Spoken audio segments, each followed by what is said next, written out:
বাংলাদেশের সরকারি পেনশন ব্যবস্থার ইতিহাসে একটি নতুন মোড় আসতে চলেছে। দেশের লাখো অবসরপ্রাপ্ত সরকারি কর্মকর্তা কর্মচারী এবং তাদের পরিবারের কোটি কোটি সদস্য এখন এক অভূতপূর্ব প্রতীক্ষার মধ্যে দিন কাটাচ্ছেন। নবম পে স্কেল নিয়ে যে আলোচনা দীর্ঘদিন ধরে চলে আসছে তা এখন একটি চূড়ান্ত পরিণতির দিকে এগিয়ে যাচ্ছে বলে মনে হচ্ছে। সরকারের বিভিন্ন মহল থেকে যে ইঙ্গিত পাওয়া যাচ্ছে তাতে স্পষ্ট বোঝা যাচ্ছে যে এই পে স্কেল এখন আর শুধু আলোচনার বিষয় নয়, এটি বাস্তবে রূপ নেওয়ার দোরগোড়ায় দাঁড়িয়ে আছে। এই খবর যেদিন থেকে ছড়িয়ে পড়তে শুরু করেছে সেদিন থেকেই দেশের প্রতিটি কোণায় পেনশনভোগীদের মধ্যে এক অন্যরকম উত্তেজনা ও আশার ঢেউ বইছে। যারা বছরের পর বছর ধরে এই পরিবর্তনের জন্য অপেক্ষা করছিলেন তাদের দীর্ঘ প্রতীক্ষার অবসান ঘটতে চলেছে। তবে এই পে স্কেল ঠিক কতটা পরিবর্তন আনবে, কিভাবে আনবে এবং তা বাস্তবে পেনশনভোগীদের জীবনকে কতটা প্রভাবিত করবে, সেই প্রশ্নগুলো এখনও অনেকের মনে ঘুরছে।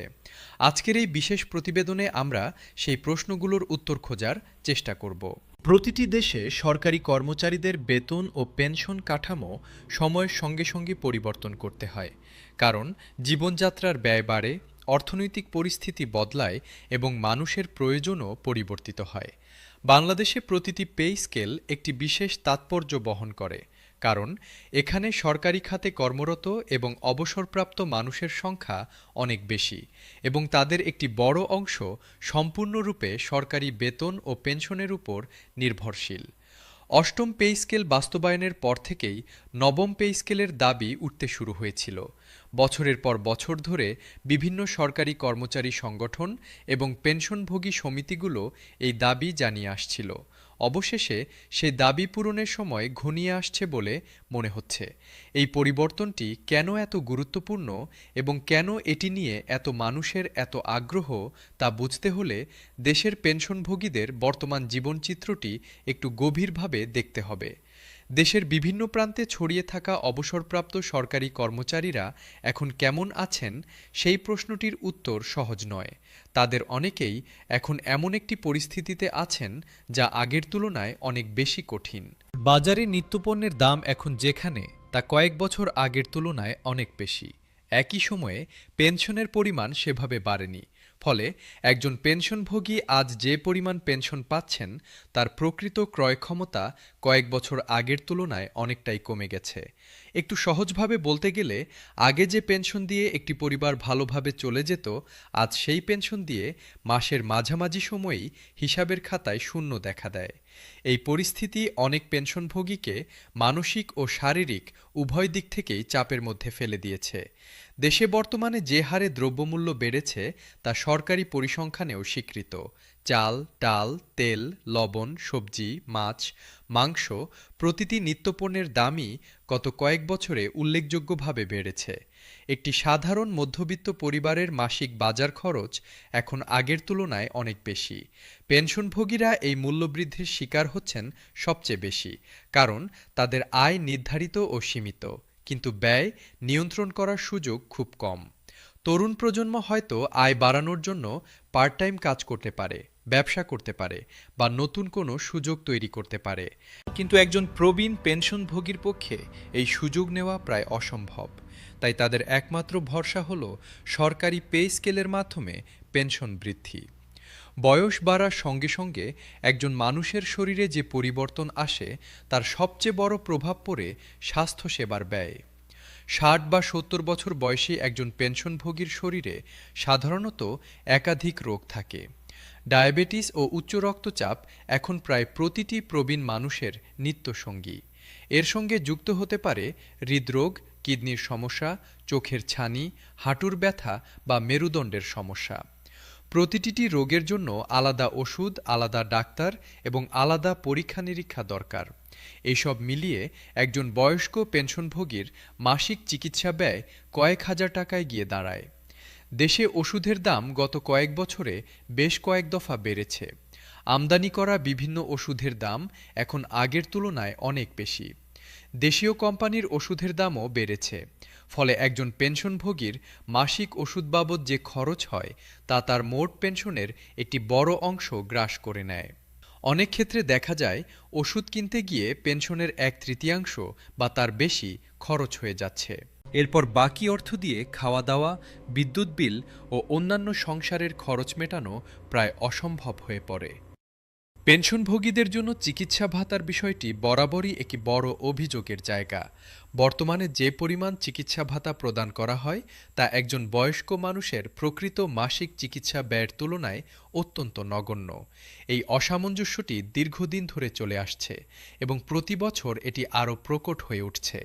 নবম পে স্কেলে যদি চিকিৎসা ভাতা বাস্তব প্রয়োজনের সঙ্গে সামঞ্জস্যপূর্ণ হারে বাড়ানো হয় তাহলে সেটি পেনশনভোগীদের জন্য একটি বড় স্বস্তির কারণ হয়ে উঠবে। চিকিৎসা ভাতার পাশাপাশি উৎসব ভাতার বিষয়টিও অত্যন্ত গুরুত্বপূর্ণ। ঈদুল ফিতর ও ঈদুল আজহার মতো বড় উৎসবের সময় পরিবারের সদস্যদের জন্য নতুন পোশাক কেনা, ভালো খাবারের আয়োজন করা বা আত্মীয়স্বজনকে কোনো উপহার দেওয়া এখন অনেক পেনশনভোগীর কাছে কল্পনার বিষয় হয়ে গেছে। উৎসব ভাতা উল্লেখযোগ্যভাবে বাড়লে অন্তত বছরে দুটো বড় উৎসবে তারা পরিবারকে নিয়ে একটু আনন্দ করতে পারবেন। শহর ও গ্রামের পেনশনভোগীদের সমস্যার ধরনে পার্থক্য থাকলেও দুই জায়গাতেই সমস্যা সমানভাবে বিদ্যমান। রাজধানী ঢাকায় বসবাসকারী পেনশনভোগীদের জন্য সবচেয়ে বড় চাপ হল বাড়ি ভাড়া। মিরপুর, মোহাম্মদপুর, লালবাগ বা শ্যামলীর মতো এলাকায় একটি মাঝারি আকারের ফ্ল্যাটের ভাড়া এখন মাসে কয়েক হাজার থেকে 10,000 টাকার উপরে। এই ভাড়া মেটানোর পর পেনশনের যা অবশিষ্ট থাকে তা দিয়ে বাকি মাস চালানো অত্যন্ত কঠিন। অনেক পেনশনভোগী শহর ছেড়ে গ্রামে চলে যেতে বাধ্য হচ্ছেন, কিন্তু গ্রামে গেলে মানসম্পন্ন স্বাস্থ্যসেবা পাওয়া কঠিন হয়ে পড়ে। কোনো গুরুতর রোগের চিকিৎসার জন্য আবার শহরে আসতে হয়, যার যাতায়াত ও থাকার খরচ মিলিয়ে একটি বড় অঙ্ক ব্যয় হয়। এভাবে শহর ও গ্রাম দুই জায়গাতেই পেনশনভোগীরা বিভিন্ন সমস্যার মুখে পড়ছেন। গ্রামে বসবাসকারী পেনশনভোগীদের নিজের বাড়ি থাকায় ভাড়ার চাপ নেই বটে, কিন্তু গ্রামেও জীবনযাত্রার ব্যয় এখন অনেক বেড়েছে। স্থানীয় বাজারে জিনিসপত্রের দাম শহরের মতোই বেড়েছে। বিদ্যুৎ বিল গ্রামেও একটি নিয়মিত খরচ হয়ে দাঁড়িয়েছে। কৃষিকাজে যারা সহায়তা করতে হয় তাদের মজুরিও বেড়েছে। ফলে গ্রামের পেনশনভোগীরাও আর্থিক চাপ থেকে মুক্ত নন, বরং স্বাস্থ্যসেবার দিক থেকে তারা অনেক বেশি বঞ্চিত। গ্রামে ভালো হাসপাতাল বা বিশেষজ্ঞ চিকিৎসকের সুবিধা কম। কোনো জটিল রোগ দেখা দিলে জেলা শহর বা ঢাকায় আসতে হয়। এই দীর্ঘযাত্রা একজন বয়স্ক ও অসুস্থ মানুষের জন্য অনেক সময়ই কষ্টকর হয়ে পড়ে। পারিবারিক দৃষ্টিকোণ থেকেও পেনশনভোগীদের পরিস্থিতি বিশ্লেষণ করা দরকার। বাংলাদেশে পারিবারিক বন্ধন এখনও অনেকটাই অটুট। সন্তানরা বাবা মায়ের দেখভাল করেন এবং বাবা মা সামর্থ্য অনুযায়ী সন্তানদের সহায়তা করেন। কিন্তু যখন একজন পেনশনভোগী বাবা বা মা দেখেন যে তিনি পরিবারের কোনো কাজে আসতে পারছেন না, বরং উল্টো সন্তানের কাছ থেকে সাহায্য নিতে হচ্ছে, তখন তার মনে যে বেদনা জন্ম নেয় তা ভাষায় প্রকাশ করা কঠিন। অনেক পেনশনভোগী বলেন তারা চান নাতিনাতুনির মুখে একটু হাসি ফোটাতে, ছেলেমেয়ের কোনো বিপদে পাশে দাঁড়াতে, পরিবারের আনন্দের দিনগুলোতে একটু অবদান রাখতে, কিন্তু সীমিত পেনশনের কারণে এই সামান্য ইচ্ছাগুলো পূরণ হয় না। নবম পে স্কেলে পেনশন বাড়লে এই ইচ্ছাগুলো পূরণের পথ অন্তত কিছুটা উন্মুক্ত হবে। এবার নবম পে স্কেলে সম্ভাব্য বৃদ্ধির বিষয়টি নিয়ে বিস্তারিত আলোচনা করা যাক। যদিও সরকার এখনও আনুষ্ঠানিকভাবে নির্দিষ্ট বৃদ্ধির হার ঘোষণা করেনি, বিভিন্ন সূত্র থেকে পাওয়া তথ্যের ভিত্তিতে ধারণা করা হচ্ছে যে পেনশনে 20 থেকে 25% পর্যন্ত বৃদ্ধি আসতে পারে। এই সম্ভাব্য বৃদ্ধিকে বাস্তব জীবনের পরিপ্রেক্ষিতে দেখলে বোঝা যায় এটি কতটা তাৎপর্যপূর্ণ হতে পারে। মাসে 11,000 টাকা পেনশন পান এমন একজন পেনশনভোগীর ক্ষেত্রে 20% বৃদ্ধি হলে তার পেনশন দাঁড়াবে 13,200 টাকায়। প্রতি মাসে 2,200 টাকা বাড়তি, বছরে 26,400 টাকা বাড়তি। এই অর্থ দিয়ে তিনি কয়েক মাসের ওষুধ কিনতে পারবেন বা পরিবারের কোনো বিশেষ প্রয়োজন মেটাতে পারবেন। যিনি মাসে 17,000 টাকা পান তার ক্ষেত্রে 25% বৃদ্ধি হলে মাসিক পেনশন দাঁড়াবে 21,250 টাকায়।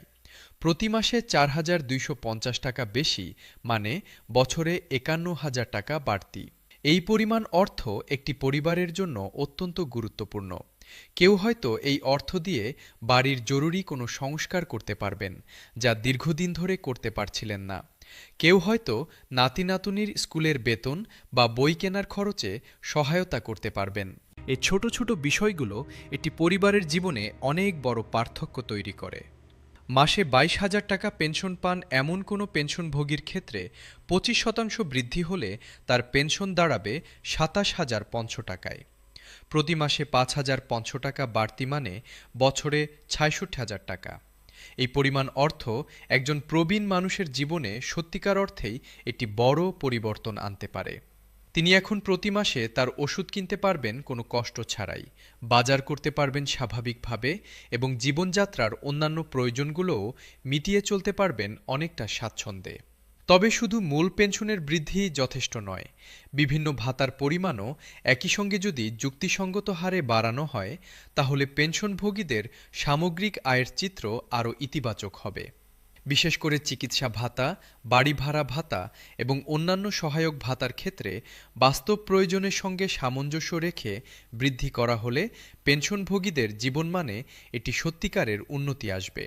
এখানে একটি বিষয় উল্লেখ করা দরকার যে ভাতার পরিমাণ বৃদ্ধি অনেক সময় পেনশনভোগীদের কাছে মূল পেনশন বৃদ্ধির চেয়েও বেশি কার্যকর হতে পারে, কারণ ভাতাগুলো নির্দিষ্ট উদ্দেশ্যে ব্যবহারের জন্য দেওয়া হয় এবং সেগুলো সরাসরি পেনশনভোগীর প্রকৃত প্রয়োজন মেটাতে সহায়তা করে। পে স্কেল বাস্তবায়নের পদ্ধতি নিয়ে দেশে এখন বিস্তর আলোচনা চলছে। এক ধাপে সম্পূর্ণ বাস্তবায়ন করা হবে নাকি দুই ধাপে পর্যায়ক্রমিকভাবে বাস্তবায়ন করা হবে, এই প্রশ্নটি অনেক পেনশনভোগীর কাছে অত্যন্ত গুরুত্বপূর্ণ।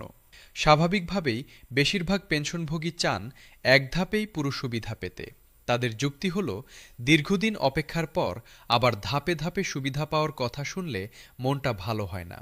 কিন্তু দেশের বর্তমান অর্থনৈতিক বাস্তবতার দিকে তাকালে দুই ধাপে বাস্তবায়নের যুক্তিটাও অনুধাবন করা যায়। সরকারের রাজস্ব আয়ের একটি সীমাবদ্ধতা সবসময়ই থাকে। লাখো পেনশনভোগী ও চাকরিরত কর্মচারীর বেতন পেনশন একসঙ্গে বড় হারে বাড়ালে সরকারের আর্থিক ব্যবস্থাপনায় চাপ পড়ে। তাই পর্যায়ক্রমিক বাস্তবায়ন সরকারের জন্য আর্থিক দিক থেকে অনেক বেশি টেকসই। দুই ধাপে বাস্তবায়নের ক্ষেত্রে প্রথম ধাপেই পেনশনভোগীরা একটি উল্লেখযোগ্য সুবিধা পাবেন। ধরা যাক মোট বৃদ্ধি 25% এবং প্রথম ধাপে 13% কার্যকর হবে। তাহলে মাসে 14,000 টাকা পেনশন পাওয়া কোনো পেনশনভোগী প্রথম ধাপেই পাবেন প্রায় 15,800 টাকা। প্রথম ধাপেই তিনি মাসে প্রায় 1,800 টাকা বেশি পাবেন। এরপর দ্বিতীয় ধাপে সম্পূর্ণ বৃদ্ধি কার্যকর হলে তার পেনশন গিয়ে দাঁড়াবে প্রায় 17,500 টাকায়। ধাপে ধাপে হলেও শেষ পর্যন্ত পুরো সুবিধা পাওয়া যাবে এবং প্রতিটি ধাপেই বাস্তব অর্থনৈতিক সুবিধা পাওয়া যাবে। দেশের সামগ্রিক অর্থনীতিতে এই পে স্কেলের যে প্রভাব পড়বে তা শুধু পেনশনভোগীদের ব্যক্তিগত জীবনেই সীমাবদ্ধ থাকবে না। লাখো পেনশনভোগীর হাতে বাড়তি অর্থ এলে সেই অর্থ বাজারে চলে আসবে। তারা বাজার করবেন, ওষুধ কিনবেন, পরিবহন ব্যবহার করবেন এবং বিভিন্নভাবে এই অর্থ ব্যয় করবেন। এই বাড়তি ব্যয় স্থানীয় বাজারে একটি নতুন চাহিদার তরঙ্গ তৈরি করবে। মুদিখানার দোকানদার থেকে শুরু করে ওষুধ বিক্রেতা, রিকশা চালক থেকে শুরু করে ছোট মাংসের দোকানদার সবাই এই বাড়তি ব্যয়ের সুফল পাবেন। অর্থনীতির ভাষায় এটিকে বলা হয় মাল্টিপ্লায়ার ইফেক্ট। সরকার একটি নির্দিষ্ট শ্রেণীর মানুষের হাতে যে অতিরিক্ত অর্থ দেয় তা অর্থনীতিতে বহুগুণ বেশি প্রভাব ফেলে, কারণ এই অর্থ একের হাত থেকে অন্যের হাতে যায়। প্রতিটি লেনদেনে একটু একটু করে অর্থনৈতিক কার্যক্রম বৃদ্ধি পায়। নবম পে স্কেল দেশের ভবিষ্যৎ প্রজন্মের সরকারি কর্মচারীদের জন্য একটি গুরুত্বপূর্ণ বার্তা দেয়।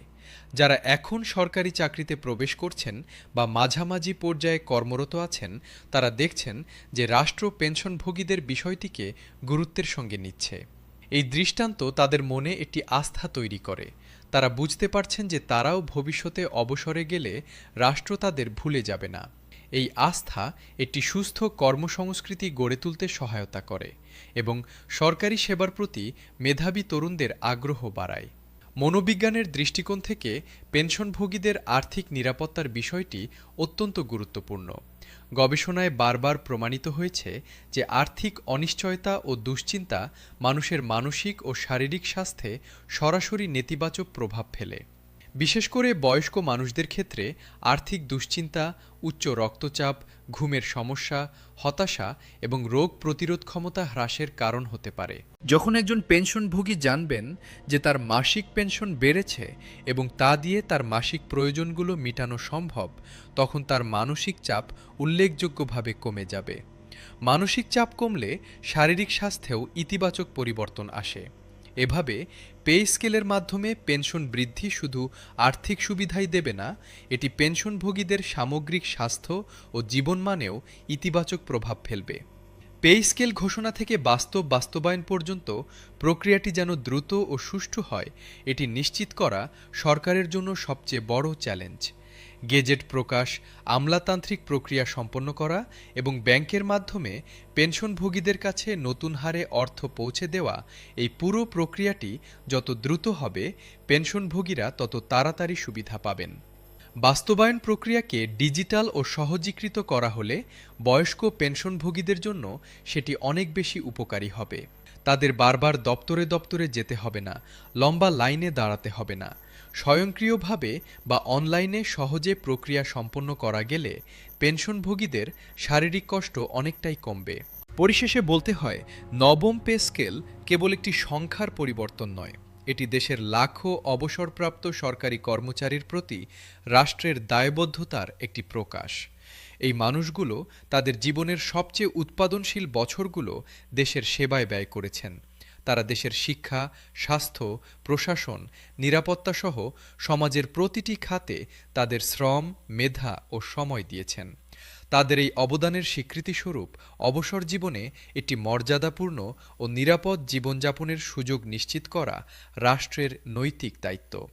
নবম পে স্কেল সেই দায়িত্ব পালনের পথে একটি অত্যন্ত গুরুত্বপূর্ণ পদক্ষেপ।